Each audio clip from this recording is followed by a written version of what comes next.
just came out with the 2014 Farm Bill that is for honeybee producers. And the good news is that it's going to be a permanent program, as opposed to some of these disaster programs that come out and are gone in a year. So the program is called ELAP, and that's the Emergency Livestock Assistance Program.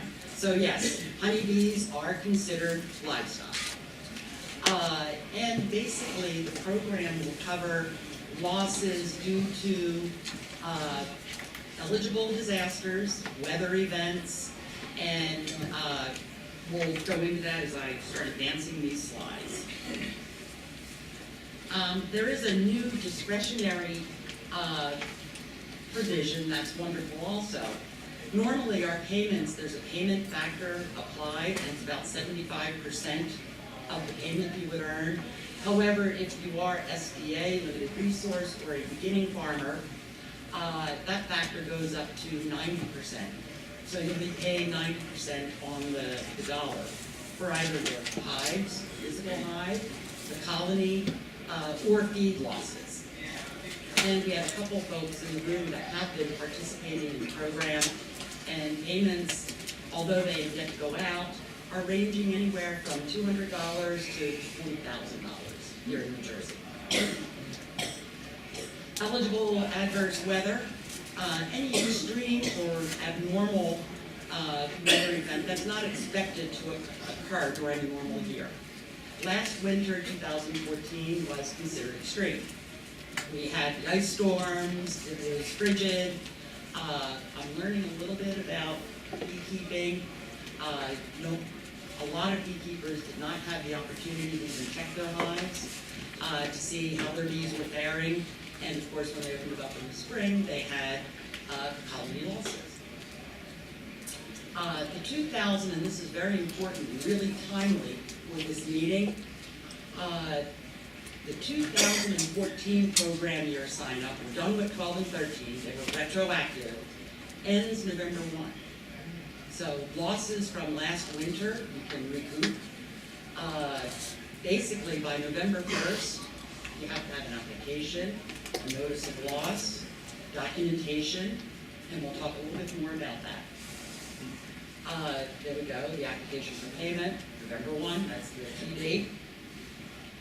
For 2015 and subsequent years, and right now, October 1, we're in the 2015 year, that will end November 1st of the year after the program.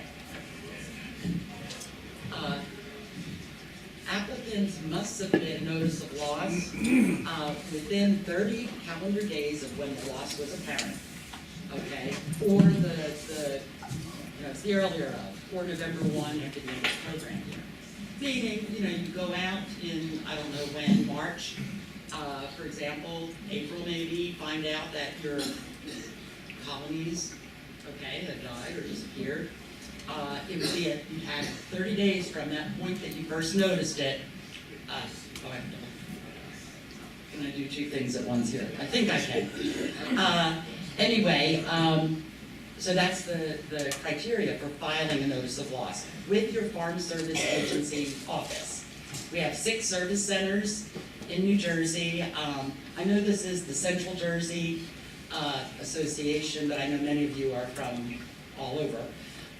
So the closest service center here is right in Columbus, pretty much around the corner, is your USDA office.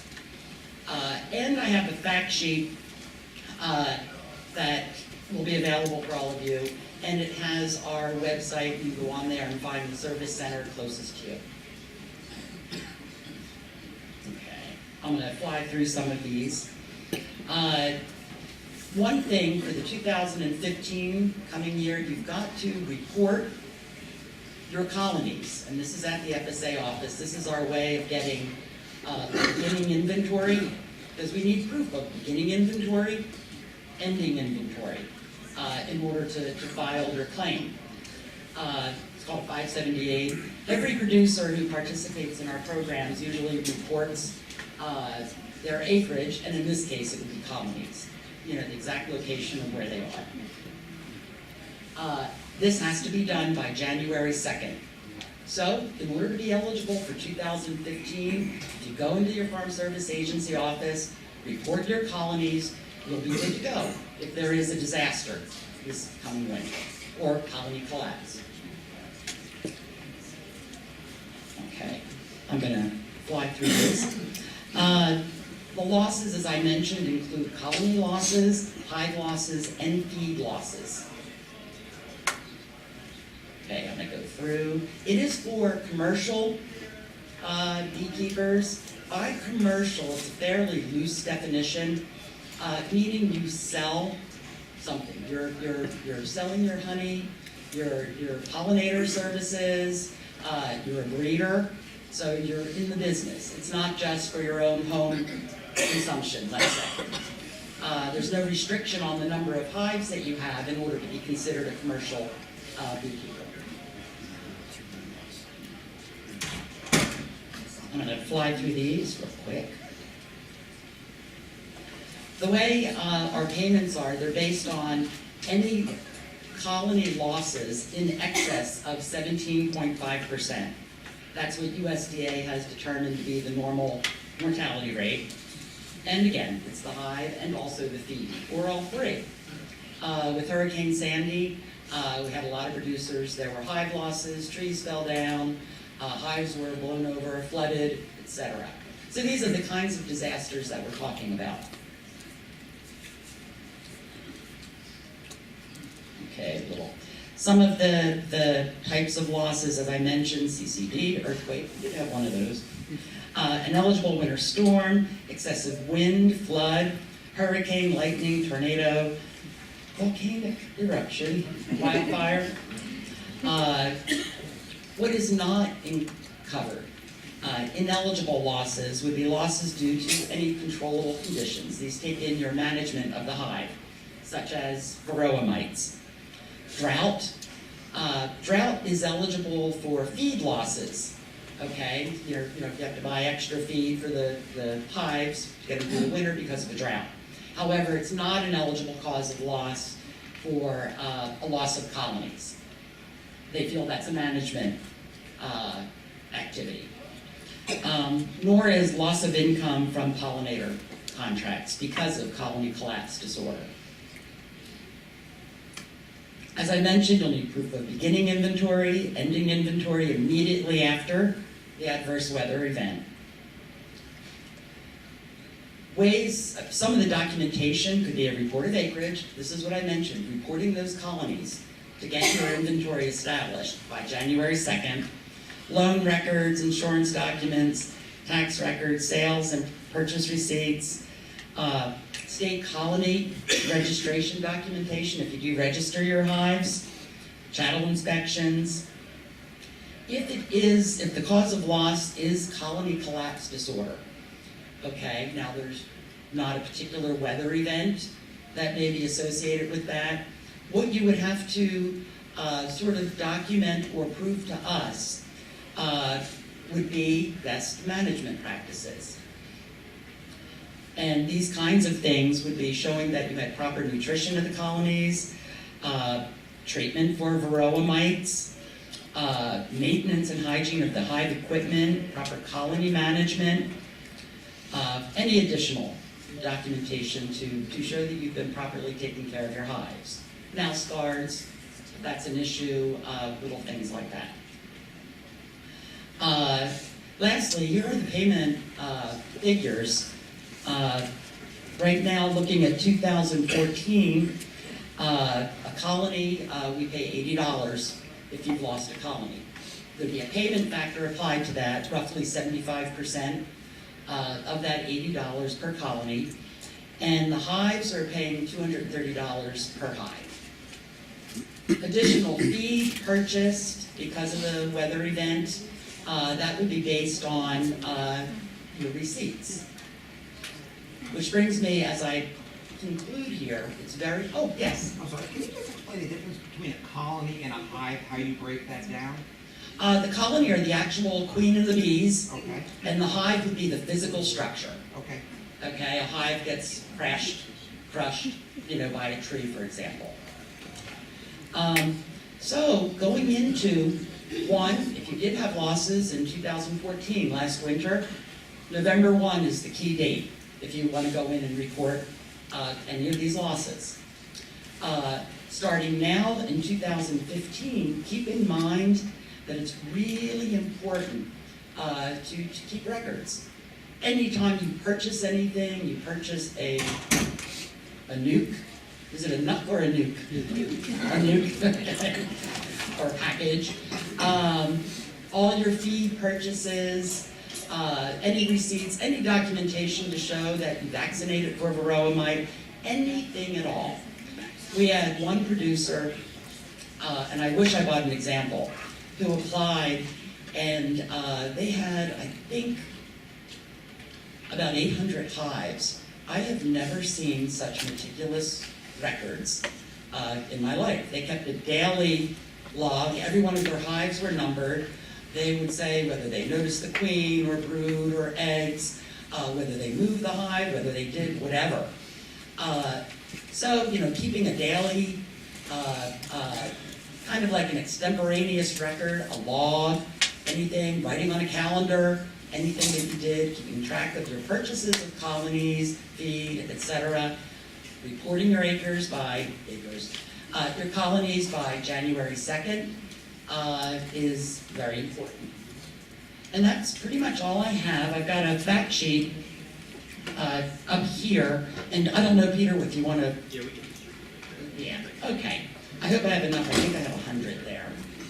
If not, they are available on the Farm Service Agency website. Okay, questions? Who determines if the weather is abnormal? Okay, that usually, everything in the Farm Service Agency is done through a county committee. Each office has a county committee comprised of farmers, and basically they're going to look at the weather data, your explanation of what happened, and that's it, and we'll make that decision. At which time, too, you'd have an opportunity to appeal it if you didn't agree with them. But that's how it's done in the Farm Service Agency. Hello? Even for crop and livestock, animal livestock losses will go in. Extreme heat, extreme cold.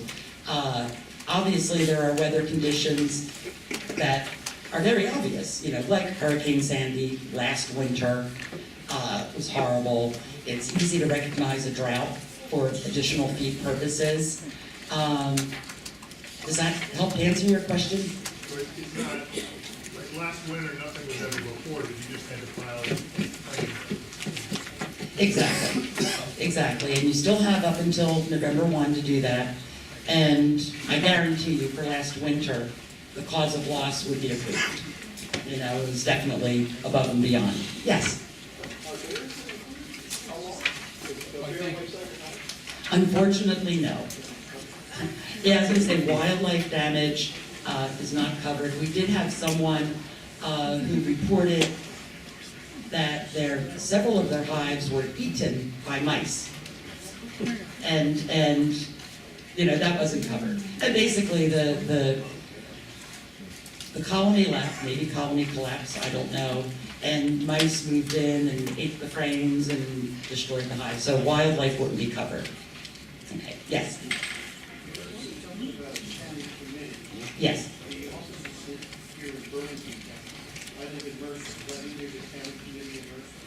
Mercer, Monmouth, and Middlesex are handled by our freehold office. So they'd have a county committee there. And the way it works, they usually have a county committee meeting once a month.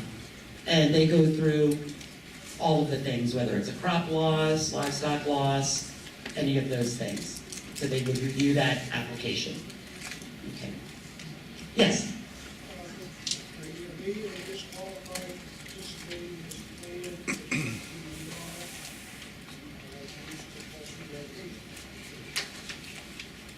If you don't use it, Yes. You may be aware that there's different movements around the country from chemical free. There's so many patent remedies that people try to deliver. Have been using for years and now they're getting away from it. Do you understand that? basically in our procedure, the only should say, intervention that's recognized is vaccinating for varroa mites. So if you can show your management practices, however they are, like you said, sort of homeopathic, holistic, more organic, not using chemicals, that's perfectly fine. And some of them rely on the mites dropping on the screen and in the oil. There's quite a variety of Methods, that require a tremendous amount of work. yeah, that would be fine. That would be fine, so long as you can document what you did, that would be fine. One of the interesting things about management is the wealth of creation to try and figure out how to cope with some of these problems to come up with some successes. Yeah, that's understandable. And we have the same situation for, even our organic crops, so long as they can show they're doing the best they can do. Okay. Any other questions? Okay, thanks everyone, and have a great meeting.